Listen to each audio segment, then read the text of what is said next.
Mean given है तो mean की आइडेंटिटी और मीन का मेथड यूज होगा। Summation F I into H, ये फॉर्मूला होता है कैलकुलेशन को इजी करने का, अपॉन 44 प्लस एफ। मतलब इसी तरीके से आपको सॉल्व करना है हर समय अगर मीन के साथ मिसिंग फ्रीक्वेंसी। हेलो स्टूडेंट्स, तो हमारा जैसा कि स्टैटिस्टिक चैप्टर चल रहा है उसी में हम आगे बढ़ रहे हैं। मैंने जो लास्ट वीडियो है उसमें मीडियन के साथ मिसिंग फ्रीक्वेंसी का सम करवाया था। आज मैं आपको करवाने जा रही हूँ मीन के साथ मिसिंग फ्रीक्वेंसी का। उसमें हमने 2 मिसिंग फ्रीक्वेंसी वाला सम किया था, यहाँ पे 1 मिसिंग फ्रीक्वेंसी है और आपको मीन गिवन है तो आपको उस मिसिंग फ्रीक्वेंसी को फाइंड आउट करना है। तो डेफिनेटली अगर मीन गिवन है तो मीन की आइडेंटिटी और मीन का मेथड यूज होगा, ठीक है। और बिल्कुल सिंपल है जैसे कि हमने मीडियन में किया था। तो करते हैं इसे। क्या है यहाँ पे, सबसे पहले हमें क्या दे रखा है, मीन आपको जो है वो आपको दे रखा है 18, सॉरी मीन आपको 18 रुपीज दे रखा है, ठीक है। यहाँ पे कुछ डेली पॉकेट अलाउंस दिए गए हैं बच्चों के और नंबर ऑफ चिल्ड्रन दिए गए हैं कि इतने से इतने के बीच में कितने चिल्ड्रंस का है। तो क्योंकि हमें मीन गिवन है, मीन की आइडेंटिटी लगानी है, मैं यहाँ पे shortcut method assume mean method apply कर रही हूँ, ठीक है। सबसे पहले हमें इनकी मिड वैल्यू निकालनी है x, जैसा कि हम नॉर्मली मीन में करते आए हैं बिल्कुल वैसे ही इनकी मिड वैल्यू ये आ जाएगी 12। मैं यहाँ पे स्पेशली इस तरह से सॉल्व करके नहीं निकाल रही हूँ, डायरेक्ट लिख रही हूँ। 11 प्लस 13 अपॉन 2 दिख रहा है 24 अपॉन 2 आ जाएगा, तो ये आ जाएगा 14, 16, 18, 20। मैंने ये चीज बताई थी कि आप लोग जरूरी नहीं है कि सारी वैल्यूज फाइंड आउट करो, तो एक से भी हो सकती है। 12 आ गई, उसके बाद इनके बीच में 2 का डिफरेंस है, 2 डिफरेंस में आप ले सकते हो डायरेक्टली, ठीक है। अब उसके बाद हमें फाइंड करना है डी आई ए। मैंने हमेशा यही बोला है फर्स्ट वैल्यू को ए मान लो ताकि पूरे के पूरे सब में नेगेटिव कोई वैल्यू आएगी ही नहीं, तो माइनस का साइन ही आएगा तो मिस्टेक होने के चांस कम हो जाएंगे। तो ए मैंने 12 मान लिया। अब xi माइनस ए, तो 0, 2, 4, 6, 8, 10, 12, ये आ गया डी आई। इसके आगे हम यू आई अगर फाइंड करते हैं, डी आई अपॉन क्या एच, एच यानी कि इन दोनों के बीच का डिफरेंस हाइट, तो एच यहाँ पे आ जाएगा 13 माइनस 11 यानी कि 2। तो 2 से हमें इन सारी वैल्यूज को डिवाइड करना है, तो ये आ जाएगा 0, 1, 2, 3, 4, 5 एंड 6। अब हमें क्या फाइंड करना है, एफ आई यू आई। ये आइडेंटिटीज मैं पहले आपको जो मीन का 1 शॉट वीडियो है जिसमें मीन की तीनों सीरीज में मैंने बता रखा है कैसे सॉल्व करना है, तो उसमें मैंने बता रखा है। यहाँ पे भी पहले मैं आप फॉर्मूला हम लिख लेते हैं। मीन फाइंड आउट करने का क्या फॉर्मूला होता है, A plus summation F I U I upon summation F I into H. ये फॉर्मूला होता है कैलकुलेशन को इजी करने का। डायरेक्ट मेथड हमें पता है समीशन एफ आई एक्स आई अपॉन समीशन एफ आई, लेकिन इस तरह से हमारी कैलकुलेशन इजी होती चली जाती है, ठीक है।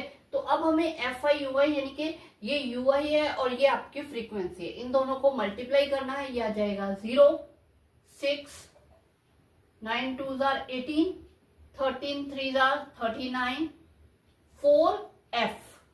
मैंने अपने लास्ट वीडियो में भी बताया था कि 4 प्लस एफ नहीं होगा, 4 एफ होगा अगर मल्टीप्लाई करेंगे, और अगर प्लस करेंगे तो इस तरह से आएगा, मल्टीप्लाई करेंगे तो इस तरह से आएगा, ठीक है। तो ये 4f आ जाएगा, 5 5 25, 6 4 24, ये आ गया। अब हमें क्योंकि यहाँ पे इसका टोटल चाहिए तो हम इसका टोटल फाइंड कर लेते हैं।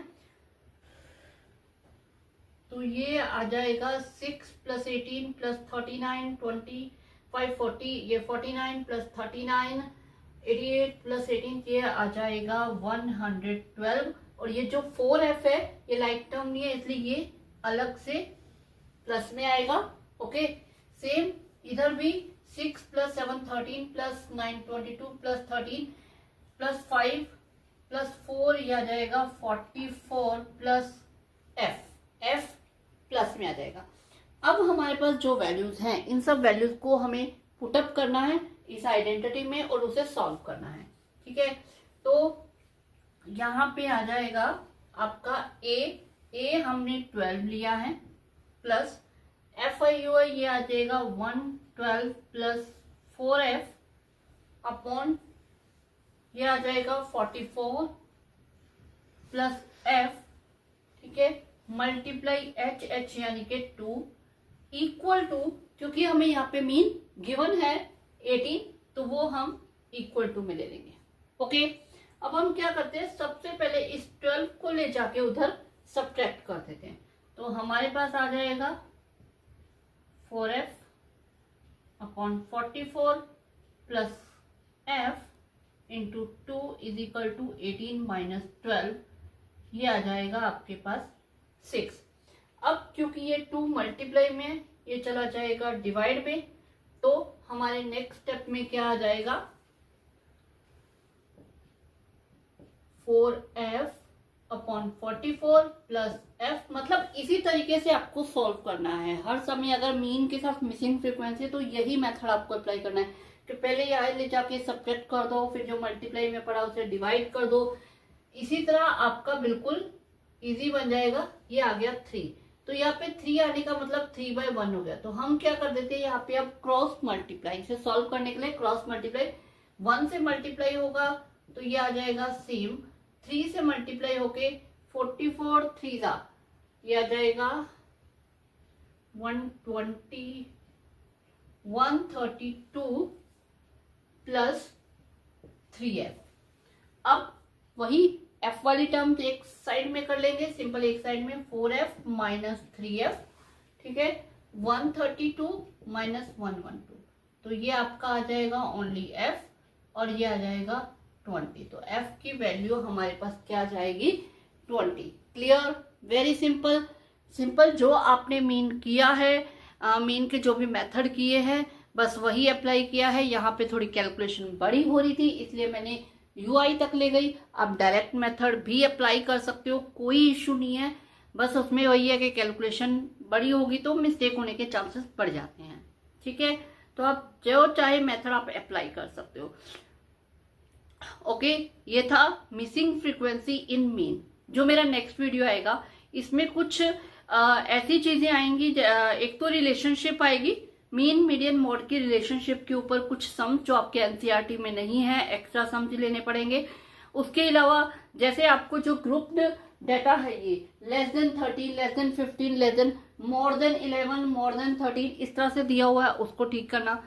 यहाँ पे आपकी ये वैल्यू सेम ना होना उसको ठीक करना। इस टाइप की कुछ चीजें जो आ जाती हैं उन्हें ठीक करके उन्हें सॉल्व करने के लिए बनाना, वो चीज मैं आपको बताने वाली हूँ। क्यूमुलेटिव फ्रीक्वेंसी समटाइम गिवन होती है, हम मीडियन में फाइंड आउट करते हैं, लेकिन कई बार यहाँ पे क्यूमुलेटिव फ्रीक्वेंसी दी होती है, फ्रीक्वेंसी नहीं दी होती है, तो उससे कैसे फ्रीक्वेंसी बनाना है इन सब को मैं मेरे नेक्स्ट वीडियो में कवर करने वाली हूँ। ठीक है, तो उसके साथ ये चैप्टर कवर हो जाएगा। उसके बाद हम एक नया चैप्टर स्टार्ट करेंगे। तो आज के लिए